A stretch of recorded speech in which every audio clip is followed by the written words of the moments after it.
Y'all, welcome to the Taylor Boys Outdoors. I'm gonna bring you along today and show you how we pull our honey supers off. And this is not a how-to. This is how I do. And I know I'm probably doing stuff a lot different than other people in certain ways, but anyway, it's how we do it. And it's June the 3rd. There's still a trickle flow coming, so I'm not gonna rob everything. I'm just gonna take all the cap. So at any rate, let me put my hood on. I'll show you how I do it. Basically, we use a fume board and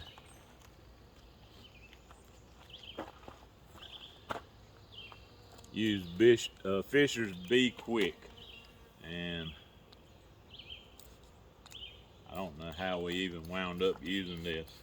I believe it's because my friend at Midnight Bees suggested it.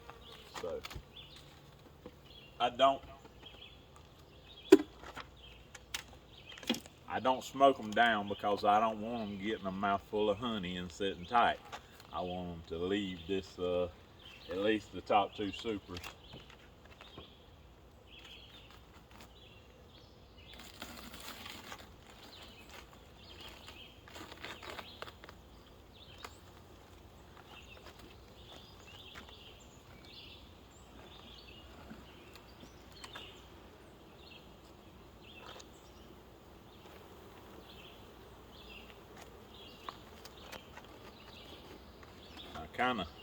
Kind of liking these canvases. Stole that idea from University of Guelph, and you talk about a propolis envelope. They sure propolize it, buddy. They lay it down. I don't know where they get the propolis from, but this hive, man, they have it stacked in there like a caramel sundae at McDonald's. It is thick, but I'll put that on there and I'll wait. If the sun's shining, I'll wait 3 or 4 minutes, and I hope my camera's picking all this up, but I'll wait 3 or 4 minutes. And we only run one at this time. I'm doing this without my dad's help today. I'm gonna go over to his house in a little bit and rob some of his. And at any rate, this is about one of my best hives here.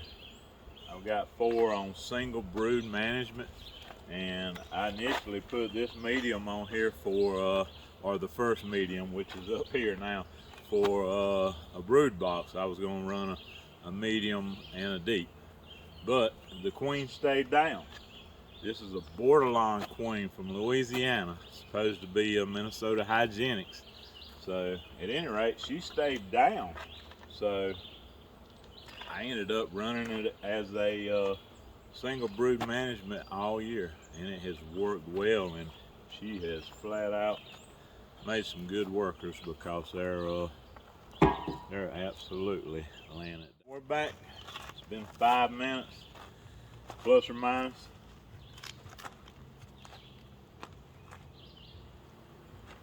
We'll pull the fume board off.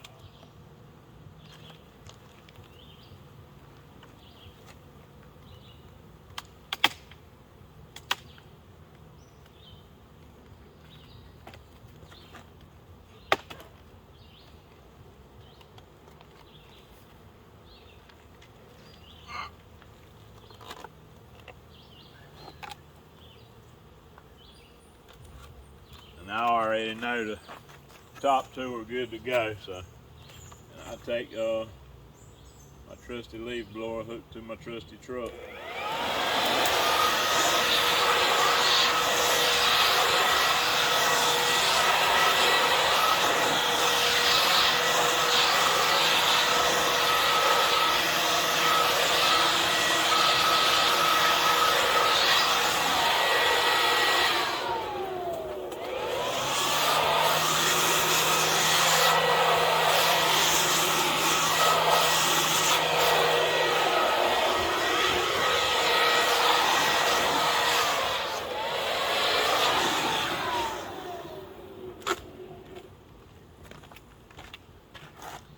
be doing the next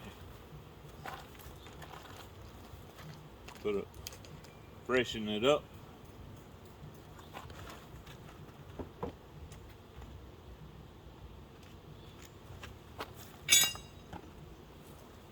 And then I have a hive stand that is sealed up.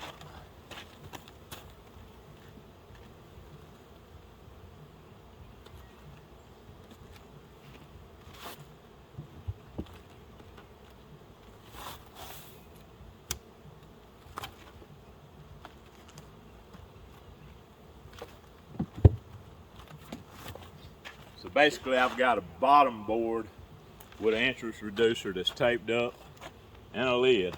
And I'll just go by and get every super I can get that's capped out. Like I said, we still got a little trickle flow, so there's a couple supers I'm gonna leave, maybe come back at the end of June. And the reason I did that is because last year I put them back on about the second week, end of the first week of June, and let them clean them out, and they filled them about half up. Hey y'all, I'm gonna bring you along on this one also. It was a swarm catch last year, and she was my second best producer, probably about the same. Ended up having trouble there at the very last. She wanted to swarm so bad that I think they ended up superseding her. I knocked down her queen cells about every I was going in at about every 6 to 7 days and knocking down queen cells, and finally they got mad, so they superseded her. And I just so happened had started a couple of nukes off of her swarm cells.